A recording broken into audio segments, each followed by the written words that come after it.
Señal Internacional. Retomamos este noticiario y ahora le vamos a presentar lo que se publica en las portadas, pero de los principales diarios del mundo.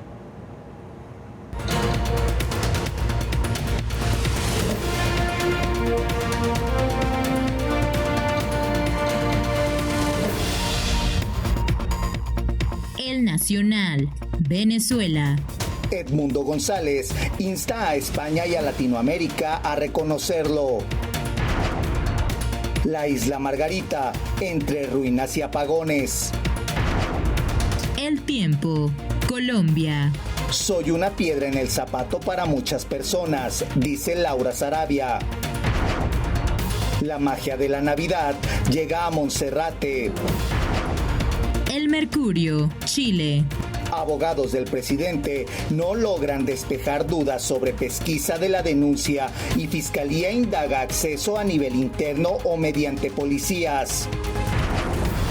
Gasto en intereses de la deuda pública representará más del 80% de lo que se espera recaudar por la ley antievasión. Clarín, Argentina. Ficha limpia, dejan caer una ley que impediría a Cristina ser candidata. Murió con su hijo en un choque mientras su mujer daba a luz.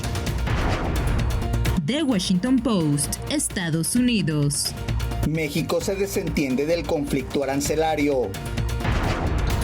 Los afganos que regresan no se preocupan por las limitaciones de los talibanes a las mujeres.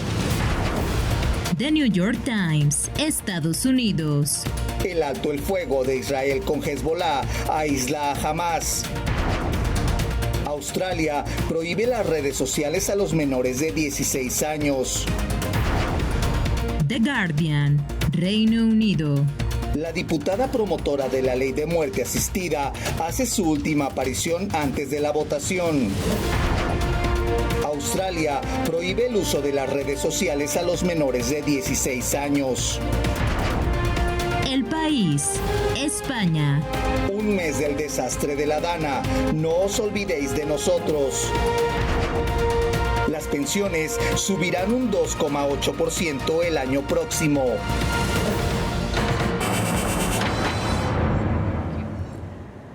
Y al menos 250 personas han muerto en 3 días de enfrentamientos entre el ejército sirio y facciones islamistas opositoras a Damasco, todo esto en la provincia de Alepo, en el norte de Siria. Los yihadistas y sus aliados, cuya ofensiva contra el régimen en el noroeste de Siria ya dejó más de 250 muertos, llegaron el viernes a las puertas de Alepo, la segunda ciudad del país. Cerca de 50 localidades fueron conquistadas por los yihadistas desde el miércoles, según afirmó el Observatorio Sirio para los Derechos Humanos. Un representante de seguridad indicó que el ejército sirio envió refuerzos a Alepo y aseguró que los atacantes aún no lograron llegar a los límites de la ciudad, pero el observatorio indicó que la formación yihadista Hayat Tahrir al-Sham y facciones aliadas, algunas cercanas a Turquía, llegaron el viernes a las puertas de la ciudad. Durante la guerra civil que estalló en 2011, las fuerzas del régimen, respaldadas por la aviación rusa, reconquistaron la parte oriental de Alepo en 2016 tras devastadores bombardeos. La guerra entre Israel y el movimiento islamista libanés, aliado de Damasco, desembocó esta semana en un alto el fuego. Los enfrentamientos entre soldados y milicianos yihadistas son los más violentos desde 2020 en esta zona de Siria, donde la provincia de Alepo, en gran parte en manos del régimen de Bashar al-Assad, limita con el último gran bastión rebelde yihadista de Idlib. Y bueno, para profundizar más en este tema, está con nosotros, como cada viernes, nuestro querido colaborador de temas internacionales, Carlos Ramírez Powell. Qué gusto tenerte aquí, Carlos. ¿Cómo estás? Muy buenos días.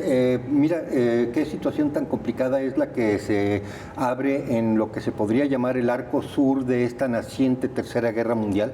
Mira, lo que está sucediendo en Alepo es una situación muy interesante, puesto que Turquía abrió su frontera para que entraran yihadistas provenientes de Asia Central, muy marcadamente uzbecos y tayikos están participando en estas hostilidades. Cosa curiosa, también en esta ofensiva, Hayat Tahrir al-Sham, así se llaman los sucesores de al-Nusra, que a su vez son sucesores de Al-Qaeda, han estado utilizando ya tácticas que vienen directamente del frente de batalla de Ucrania. Esto es, están empezando a utilizar drones explosivos, drones aéreos a control remoto, y esto nos habla de, digamos, de una contaminación de un frente de batalla con las tácticas de otro. En otras palabras, se va a intensificar mucho este arco sur. Hay que recordar, Rusia ha ido conformando algo que entre ellos se llama el eje de la resistencia. Comienza en Irán, pasa por Siria, por supuesto, Rusia, Corea del Norte y últimamente China. Entonces lo que vemos a la llegada del cese al fuego en la ofensiva que tenía Israel en contra del Líbano es precisamente la apertura de otro frente, precisamente en contra de Siria. Mira, esto tiene un largo antecedente. Hay que recordar que lo que sabemos de cómo se conformó el Estado Islámico y antes Al-Qaeda, lo sabemos por las indiscreciones de Hillary Clinton. Ella, en correos electrónicos a su asesor John Podesta allá en el 2014, detallaba cómo era que Arabia Saudí y Qatar estaban financiando al Estado Islámico. Antes, en declaraciones públicas, muy vamos a llamar desenfadadamente, declaraba que si tenían problemas con Al-Qaeda era precisamente porque a lo largo de los años que van desde 79, pasando por toda la administración de Reagan, primero Carter, estuvieron dotando de armas, entrenamiento y financiamiento precisamente a los talibanes y también a Al-Qaeda. Estos, vamos a llamarle, son las indiscreciones de Hillary Clinton que nos hacen ver más claramente un mapa muy complejo. En otras palabras, los más fundamentalistas islamistas, el Estado Islámico, Al-Qaeda y ahora los sucesores, son precisamente líneas directas de alianza que hay entre Arabia Saudita y Qatar, que son, vamos a llamarle, estados clientelares norteamericanos, a favor de lo que Estados Unidos quería hacer en un proyecto conjunto con Israel, que era fraccionar a Siria con tal de hacerla desaparecer como Estado y poder facilitar el tránsito de gas natural de Qatar a través del desierto, entrada a Mediterráneo, para entregar en Europa. En otras palabras, en este rompecabezas, ese arco sur era fundamental en la estrategia norteamericana de quebrar el monopolio gasero que tenía Rusia con Europa. Hillary Clinton nos abrió el libro de las jugadas, el playbook que tenía Estados Unidos. Entonces, mira, en esta situación, justo cuando se están quebrando las líneas defensivas en Ucrania, se abre este nuevo frente, una vez más, en contra de Siria, con todo el auxilio y la complicidad, vamos a llamarla así, de Turquía y, por supuesto, de Israel. Se está intentando generar una pinza que debilite el arco sur de esta alianza. Yo creo que la respuesta que se va a dar a lo largo del mes de diciembre y enero va a depender en buena medida de Irán.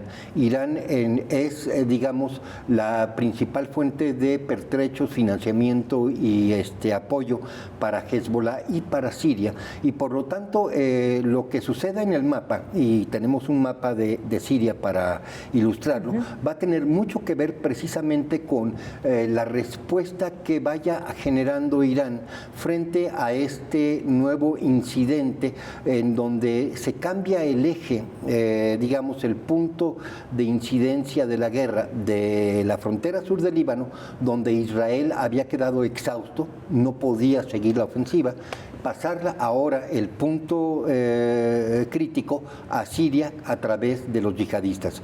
Mira, Alepo está en una situación crítica, pero al mismo tiempo el contraataque de las fuerzas del ejército árabe sirio está retomando posiciones en Idlib. Es una situación muy dinámica, hay que ver cómo se va desarrollando a lo largo de esta semana. Es muy importante señalar en este contexto, sobre todo por lo que estábamos escuchando en la información que el aislamiento de Hamás es, vamos a llamarle ilusorio en este momento.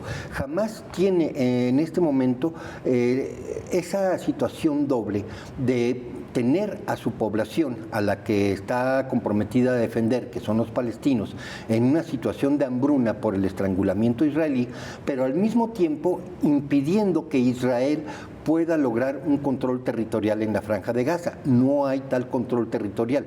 Los israelitas no pueden permanecer en Gaza sin estar sufriendo constantemente bajas a manos de Hamás. Hamás no ha sido derrotado.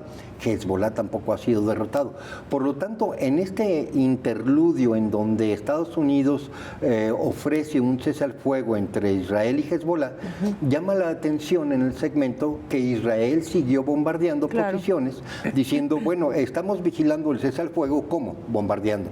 Entonces, mira, es una situación muy plástica, muy dinámica, y yo creo que este fin de semana vamos a tener muchas sorpresas, sobre todo porque el arco norte de esta confrontación global entre la OTAN, Estados Unidos y ese eje que comienza en Irán, pasa por Rusia y termina en China, pues se está generando toda una serie de dinámicas que vamos a poder analizar en el siguiente segmento. Mira, para cerrar, Estados Unidos en este momento tiene declaraciones muy extrañas que vamos a analizar en el siguiente segmento, pero que nos ponen en lo que un historiador podría decir, pues podría ser la semana pasada o puede ser dentro de 2 semanas, pero esto tiene todos los tintes de una tercera guerra mundial abierta. Carlos, esas últimas palabras sin duda a todos nos aterran porque sí, vemos con preocupación cómo lejos de distenderse pues sigue escalando el conflicto global. Vamos a hacer una pausa, pero ya nos lo adelantabas, te quedas con nosotros para seguir desmenuzando estos caóticos temas globales. Volvemos enseguida.